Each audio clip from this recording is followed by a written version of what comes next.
Swastiastu. Selamat pagi kelas 12 ya. Nah, sudah naik kelas dari kelas 11.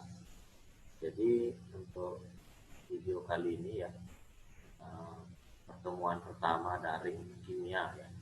Jadi untuk pertemuan pertama itu hanya perkenalan materi saja dulu ya. Nanti untuk di pertemuan selanjutnya baru nanti materinya itu dimulai.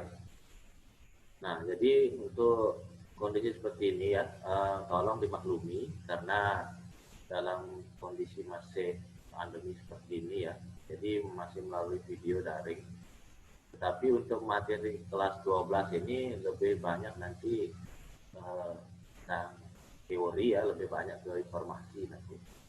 Jadi perhitungannya itu mungkin hanya di bab 2 saja. Jadi perkenalan ini khusus untuk yang seluruh materi kelas 12 semester 1 saja. Nah, jadi ya ada beberapa hal nanti yang mungkin Bapak sampaikan ya, melalui PPT yang akan Bapak sampaikan di sini. Dari informasi sekaligus nanti dari perkenalan materinya seperti apa saja sampai 1 semester ini.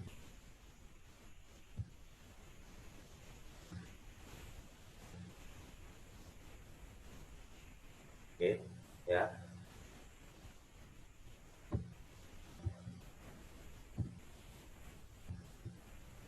Jadi info penting yang Bapak ingin sampaikan ya di sini,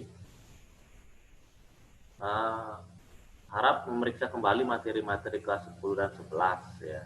Jadi biasanya sih untuk yang di kelas 12 itu untuk ujian akhirnya juga diambil dari kelas 10 dan 11 ya. Dan juga itu perlu sedikit ya dibaca-baca lah untuk referensi nanti ya untuk sebagai ujian akhirnya. Jadi setidaknya jangan dibuang catatannya ya. Jadi tetap disimpan catatan dan latihan materi dan tugas-tugas di kelas 10 dan 11. Jadi kalau memang tidak ada, mungkin kalian bisa meminjamnya di adik kelas kalian ya. Nah, di sini menjaga protokol kesehatan, nanti menyesuaikan diri juga dengan kegiatan OSIS. Mungkin ada karena kalian OSIS ya, kelas 12 itu mungkin banyak kegiatan OSIS. Jadi memang pembelajarannya mungkin agak terhambat ya untuk kalian, apalagi kalian seluruhnya ya, seluruh siswa di kelas 12 itu OSIS ya. Karena Bapak juga sering melihat kalian datang ke sekolah atau seperti apa mengerjakan tugas-tugas dan lain sebagainya ya. Jadi Bapak harap sih untuk masalah pembelajaran untuk kimianya juga tidak terabaikan ya.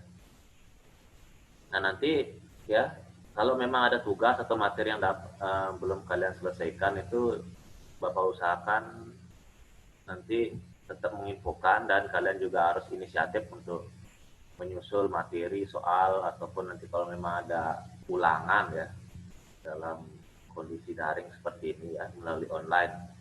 Itu nanti tergantung dari kepala sekolahnya nanti untuk menginstruksikan ulangannya seperti apa ya, apakah dalam bentuk pilihan ganda atau ujian tertulis atau mungkin ada tatap muka ujiannya atau sebagainya. Nanti tunggu saja infonya ya.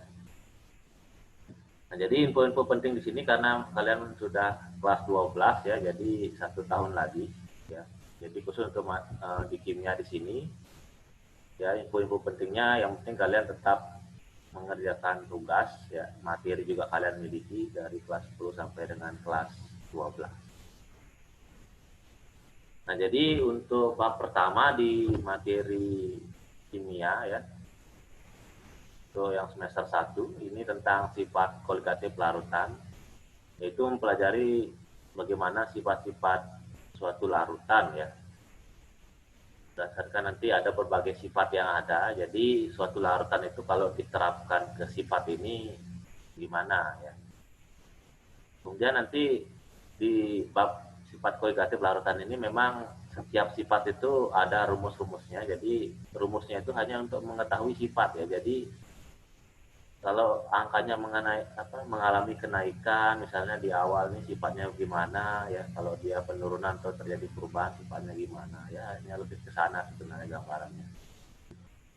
Kemudian nanti mengenal aplikasi sifat koligatif ya.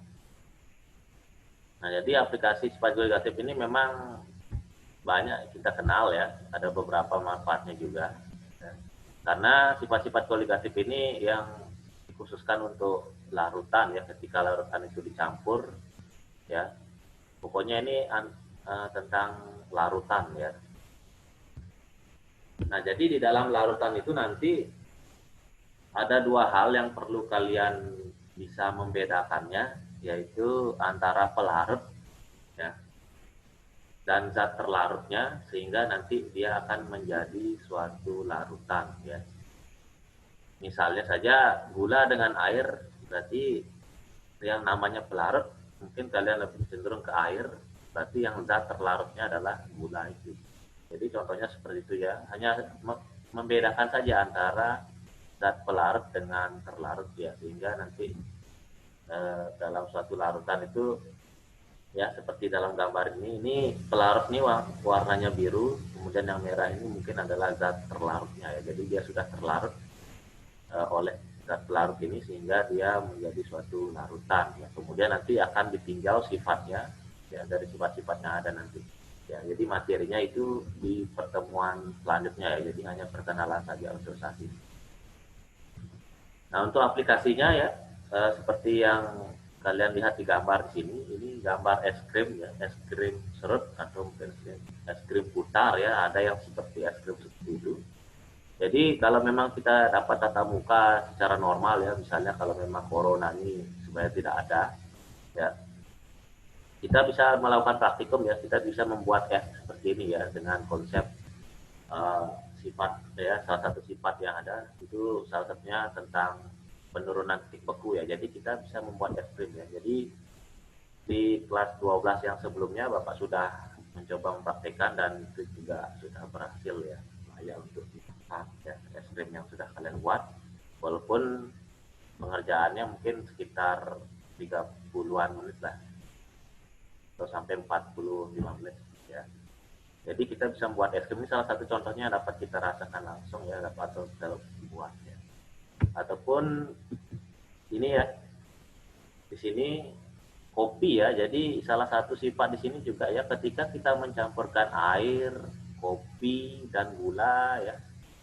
Kopinya mungkin berupa bubuk atau gimana, kita seduh lah istilahnya, menyeduh kopi seperti itu. Jadi nanti kita bisa mengetahui sifatnya, yaitu salah satunya tentang kenaikan titik didih. Ya, awalnya kita meninjaunya dari air melarutkan gula dan kopi. Setelah gula dan kopi itu terlarut, jadi ini terbentuk suatu larutan ya, atau campuran. Dan kemudian nanti akan kita tinjau berarti dari segi kenaikan titik didihnya. Awalnya air itu mendidih pada suhu berapa, ketika ditambahkan gula dan kopi dalam takaran tertentu, maka suhunya menjadi berapa ya. Pasti dia akan mengalami kenaikan karena air saja tanpa ada campuran tuh mendidih pada suhu 100 derajat ya. Kalau ditambahkan kopi dan gula lagi pasti lebih dari itu. Kira-kira seperti itu nanti ya untuk sifat koligatif di sini. Maksudnya dia akan mengarah ke sana. Jadi dan kemudian aplikasi ini kalian mungkin akan mengenal saja contoh-contoh aplikasinya seperti apa ya. Dan di bab selanjutnya yaitu tentang reaksi redoks dan elektrokimia. Konsep dasar reaksi redoks di sini sudah ada di kelas 10 sebelumnya ya. Waktu kalian sudah kelas 10 mungkin pernah diajarkan tentang redoks ya. Mungkin bukan dengan Bapak sebelumnya. Tapi harap kalian memiliki konsep dasar redoks. Nanti kalau memang dapat tatap muka atau melalui online di sini, Bapak akan mengingatkan lagi ya. Jadi konsep dasarnya penting, jadi usahakan meminta catatan di adik kelas kalian ya, jika memang kalian dapat ketemu langsung atau mungkin bisa mengirimkan melalui file ya. Jadi Bapak harap kalian memilikinya. Nah, kemudian nanti di reaksi redoks ini ada penyetaraan atom dan muatannya pada suatu reaksi redoks. Jadi ini redoks ya, tingkat lanjutnya untuk dari materi kelas 10 itu ya. Jadi di sini mengulang lagi redoks tetapi ditambah dengan penyetaraan atom dan muatannya ya pada suatu reaksi dengan melalui dua cara nanti ya. Kalian nanti akan melihatnya sendiri, salah satu contoh soal yang nanti Bapak akan tampilkan ya. Jadi supaya kalian tidak kaget, oh nanti ini kalian merasa bingung atau gimana ya, supaya kalian tidak seperti itu. Ya, supaya nanti bisa Bapak jelaskan dan kalian juga dapat mengerti. Kemudian menjelaskan konsep redox dalam aplikasinya ya. Jadi nanti ini redox ini sangat berkaitan sekali dengan elektrokimia. Jadi kita menguasai reaksi redox dulu ya. Reduksi dan oksidasi, baru nanti reduksi dan oksidasi ini pengaruhnya terhadap elektrokimia seperti apa ya. Nah, ini salah satu contoh soal ya. Ini menyamakan hasil kali penurunan dan kenaikan bilox ya. Bilox itu bilangan oksidasi, nanti akan Bapak jelaskan lebih lanjut bilox itu apa. Ya. Jadi persamaan reaksi yang maksud ini dari MnO4- ditambah H2C2O4 menjadi Mn12 dan 2C2 ini kita harus menyetarakannya dari segi jumlah atomnya dan juga jumlah muatannya, ini belum setara ya. Jadi ada metodenya, ada beberapa caranya untuk menyetarakan sampai hasil akhirnya itu yang di paling bawah ini ya. Reaksi redox sudah setara ya. Jadi untuk di redoxnya itu seperti ini dia tahapannya. Ini sebenarnya fungsinya untuk mengetahui zat-zat apa saja yang terkandung ketika reaksi redox itu terjadi ya.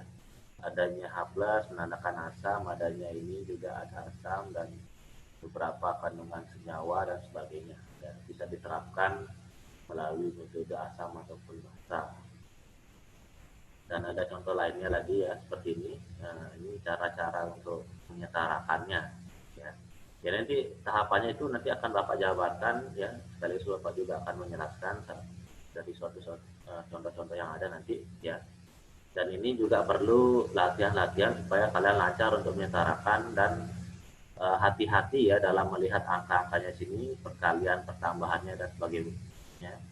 Ya, supaya nanti tidak ada yang keliru. Karena satu saja yang salah di sini, maka dia tidak akan bisa setara untuk keseluruhannya.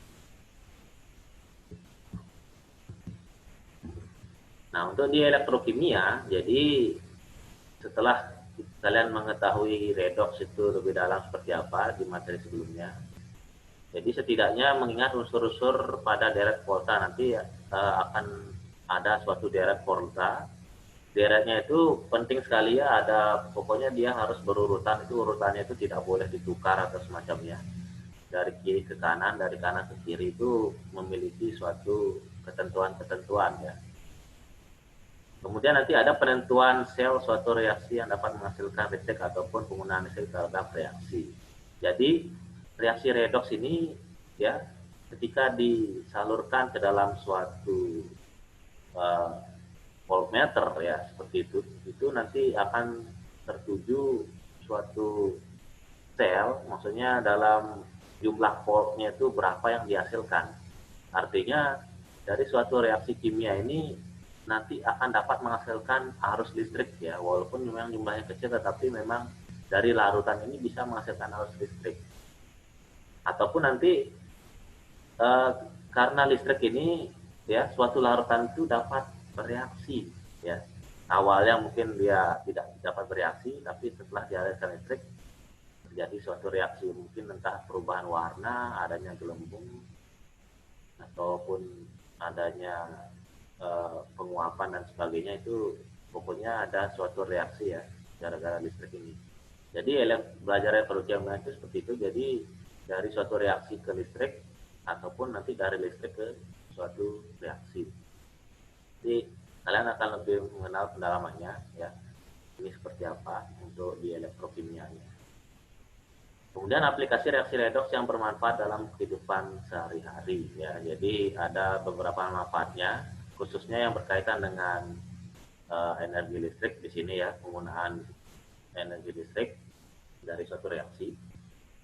Ya, jadi seperti yang Bapak bilang ini dari suatu reaksi, suatu larutan ya yang dihubungkan dengan suatu logam-logam kemudian diaruskan ke sumber listrik atau voltmeter, bisa dihubungkan ke lampu itu bisa nyala ya, seperti itu, seperti di materi larutan elektrolit dan non elektrolit. Jadi larutan di sini supaya dia nanti ada listriknya, jadi larutannya harus yang elektrolit ya. Jadi semua larutannya elektrolit, kemudian nanti ya berapa volt yang akan dihasilkan ya, sehingga lampu itu dia dapat menyala. Ya, jadi kalian bisa mempelajarinya di sini. Mungkin nanti dalam aplikasinya ini kalian bisa menyalakan lampu hanya dengan menggunakan larutan saja ya. Ataupun nanti misalnya di YouTube kalian mungkin mencari di sana. Bahkan ada yang menggunakan buah-buahan ya, seperti kentang ya, ataupun misalnya dengan buah yang lain yang bersifat elektrolit yang memang ciri-cirinya itu rasanya asam ya, itu buah-buah yang mengandung elektrolit itu bisa menghasilkan arus listrik ataupun dia bisa sebagai perantara ya. Karena dalam sumber listrik itu ya, sumber listrik yang terbatas, jadi dengan dialirkannya ke buah ya seperti itu atau ke kentang itu bisa menghemat penggunaan sumber listrik ya. Jadi mungkin masa depannya bisa ke sana ya, jadi lebih sebagai alternatif. Nah, ini salah satu sel ya, atau potensial sel. Potensial itu artinya dia berpotensi menghasilkan suatu volt. Nih contohnya ada Fe ya. Ketika elektroda ini salah satu bentuk seperti suatu logam ya, atau penyalurnya ya, atau penghubungnya yang berupa logam. Ketika dia dalam kondisi terion ya, dari satu gas terionisasi ya, menerima elektron sehingga dia menjadi min di sini. Itu dia bisa menghasilkan besarnya potensial sel dalam bentuk volt itu dengan jumlah 2,8 volt ya dalam arus listrik. Nah, jadi dia bisa menghasilkan ini ya 2,8 volt. Jadi semakin besar ini berarti tegangannya kan semakin besar juga di dalam halnya di fisika ya.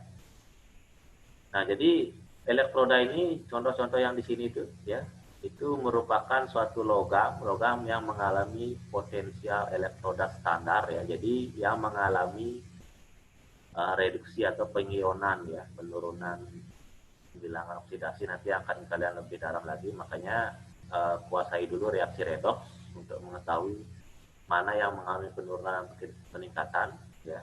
Apa kaitannya muatan-muatan ini terhadap bilox, juga ada kaitannya sana. Jadi dan juga apa pengaruh dari muatan di sini ya, suatu reaksi terhadap potensial sel dan sebagainya. Oke ya, ini merupakan suatu rangkaian sel volta namanya ya, salah satu contoh yang dapat dijadikan sebagai alat praktikum. Walaupun memang di sini agak susah dicari ya, ini. Khususnya jembatan garam di sini. Ini biasanya yang digunakan garamnya ini garam yang bersifat asam basanya yang kuat ya. Dan larutannya ini ya ada 2 wadah larutan di sini, dia harus menggunakan larutan yang bersifat elektrolit. Biasanya yang digunakan itu asamnya itu asam kuat ya, ataupun mungkin basa kuat juga bisa. Nah, nanti di sini ada voltmeter ya. Di sini ampere meternya dia akan menunjukkan di sini suatu angka. Oh, dia tertuju sekian, berarti menghasilkan volt sekian dari suatu reaksi antara ini. Ya, jadi lebih ke fokus pada yang platnya ini, Zn ini, Zn dengan Cu tembaga, berarti antara seng punya potensialnya berapa, kemudian Cu juga potensialnya berapa, seperti yang sebelumnya ini. Ya, ini potensial yang ini berapa, nanti antara Zn dan Cu itu terjadi selisih ya, selisihnya itu berapa, disitulah voltmeter yang akan dihasilkan. Ya, jadi pasti akan menghasilkan suatu listrik meskipun dia tidak terlalu besar ya, tetapi dalam suatu reaksi seperti ini atau rangkaian seperti ini dapat menghasilkan arus listrik. Ataupun nanti sebaliknya ya, jadi nanti ada gara-gara energi listrik ini bisa mereaksikan suatu reaksi ya, di dalam suatu larutan. Kemudian untuk di bab selanjutnya ada kimia unsur, ini lebih ke tentang teori dan informasi ya, tentang unsur-unsur yang ada di tabel sistem periodik ya. Jadi hanya membahas lebih mendalam ya unsur-unsur yang ada di tabel periodik, bisa dibahas satu persatu unsurnya dari sekian banyak unsur yang ada itu, ataupun mungkin per periode atau pergolongan ya dibahasnya. Membahas karakter dan sifat-sifat unsur ya dalam tabel. Kemudian nanti mengenal mineral-mineral dalam suatu unsur. Jadi mineral ini banyak yang dihasilkan ya, unsur-unsur ataupun nanti dari segi pembuatannya ya. Misalnya unsur ini sebenarnya terbentuk dari mana sih? Ya, kita tidak serta-merta mengetahui unsur itu terlebih dahulu baru kita mengetahui produknya ya. Jadi bukan seperti itu, tapi justru kebalikannya. Kita mengenal materialnya dulu, mineral-mineralnya, sorry. Nah, material melalui mineral ya, contohnya seperti granit, intan ya, ataupun nanti mineral-mineralnya yang terkandung di pantai misalnya banyak ya kandungan ion itu nanti berasal dari mana dan bagaimana cara pengolahan dan sebagainya ya. Ini kalian bisa pelajari di sini di unsur ya. Nah ini salah satu contohnya ya, dalam bentuk produknya lithium ya, dalam bentuk kasarnya seperti ini, natrium, kalium, rubidium ya. Ada beberapa yang bisa kalian dapatkan ya, contohnya natrium ini ya pernah Bapak praktikumkan waktu kuliah dulu di sini, bisa dibeli ya ini, tapi harganya ini lumayan mahal, apalagi ini sebesar ini ya. Sebesarnya sebiji kelereng itu mungkin cukup mahal ya. Jadi memang unsur-unsur seperti ini itu memang ada yang dijual ya, walaupun tidak banyak ya, tetapi itu bisa kalian praktikumkan ya, dan harus juga dipergunakan sebaik-baiknya. Nah nanti di sini ya untuk kimia unsur itu lebih membahas bagaimana sifat atau karakter. Jadi satu unsur itu memiliki banyak sekali informasi ya, seperti ini. Misalnya tentang lithium ada nomor atom, nomor massa, konfigurasi, massa jenis ya, sampai ini ya, sampai warna nyala. Di sini ini informasi yang ada. Jadi di materi itu lebih ke informasi dia. Ini lithium ini seperti ini ya. Jadi tentang ini dia. Informasi-informasi yang ada. Ini tidak harus kalian hafal, tetapi setidaknya kalian miliki ya untuk nanti misal apa Bapak tugaskan misalnya informasi tentang ini seperti apa ya, tentang lithium nomor atomnya berapa, ini berapa ya, nanti kalian tertera di sini ya. Cantumkan semua informasi yang ada, mungkin di luar dari yang ini juga bisa ya. Informasi apa saja yang bisa kalian cantumkan di sini, cantumkan sebagai sifat-sifatnya ya, di luar dari yang ini boleh. Itu semakin banyak informasi yang bisa kalian dapat, semakin bagus ya. Bahkan penemuannya aja, penemunya di sini yang belum ya. Penemunya ini siapa ya, ini siapa, dihasilkan di daerah mana yang paling banyak misalnya ya. Itu tambah lagi ya, misalnya nomor 15 siapa penemunya yang pertama kali ya mungkin ya. Terus kemudian nomor 16 mungkin daerah penghasil lithium terbanyak ya di Indonesia misalnya itu, atau mungkin di negara-negara lain ya. Oke. Nah untuk materi selanjutnya ini sebenarnya materi semester 2, tetapi Bapak ambil saja dimasukkan ke sini kalau memang waktunya mencukupi ya, supaya nanti di semester 2 kalian lebih berfokus untuk latihan-latihan soal ya. Jadi Bapak mengambil materi di semester 1 itu sebanyak mungkin sebisa Bapak ya, bahkan materi semester 2 Bapak pindahkan ke semester 1. Itu tentang polimer ya, suatu gugus-gugus hidrokarbon. Jadi nanti di awal tuh Bapak jelaskan dulu ya tentang suatu hidrokarbon secara dasarnya seperti apa ya. Kemudian nanti ada protein dan ada karbohidrat. Ini tentang teori aja, tidak ada hitungannya ya. Jadi hanya mengenal gugus hidrokarbon, polimer, dan juga ada pengujiannya ya menggunakan larutan kimia ya. Uji-uji itu maksudnya nanti kita akan menguji protein, adanya kandungan protein ya. Mungkin kalian mengenal protein itu berada di tahu misalnya ya. Tapi kita benar tak ini misalnya ada proteinnya ya, seberapa kandungan proteinnya itu bisa kalian tahu nanti melalui uji. Walaupun memang larutannya agak susah diperoleh ya. Uji karbohidrat ya, mengetahui adanya karbohidrat nanti juga seperti itu. Nah, jadi untuk polimer ini salah satu contohnya ya, ada beberapa contoh polimer, ada kantong plastik, ada piringan hitam, paralon, ya, atau mungkin pipa-pipa ya seperti itu.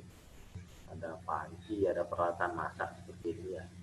Ini semuanya tersusun dari polimer-polimer ya, terbuat dari polimer-polimer ya, yang sudah dibuat untuk produk dalam kehidupan sehari-hari ya. Ini lebih ke fungsi dalam sehari-hari ya. Jadi untuk di kimia kelas 12 ini memang langsung mengarah ke aplikasinya yang dapat berguna untuk kehidupan.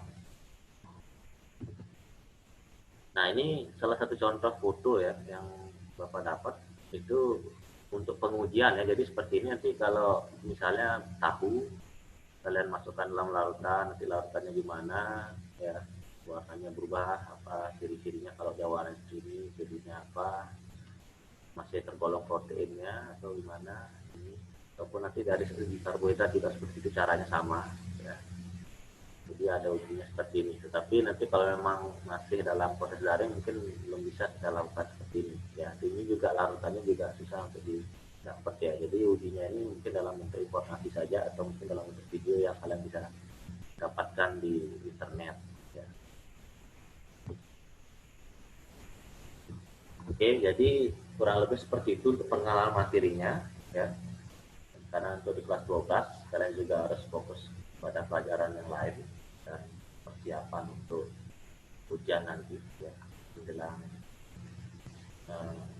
ya, kehidupan, maksudnya jenjang pendidikan yang selanjutnya ya. Kalau memang kalian ingin melanjutkan ke universitas, mungkin kalian bisa juga konsultasi lebih ke sana supaya kalian tidak terbebani dengan materi-materi ataupun pelajaran yang ada di kelas 12 ya, karena kalian sudah kelas akhir ya ini. Nah, jadi untuk materinya sekali lagi Bapak bilang untuk materi ya dimulai dari pertemuan selanjutnya ya, jadi kalian tunggu saja. Untuk perhitungannya tidak terlalu sulit seperti yang materi kelas 11 ya, jadi hanya pengalian ya. Jadi silakan gunakan kalkulator untuk mempermudah perhitungan kalian.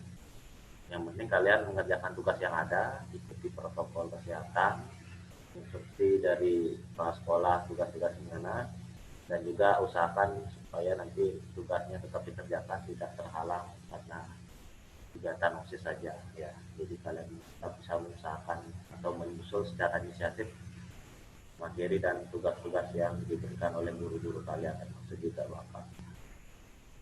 Oke, jadi itu saja. Terima kasih sudah menyimak video ini. Nanti tunggu video selanjutnya untuk materi pembelajarannya. Sampai di sini dan tutup ya. Om Santi.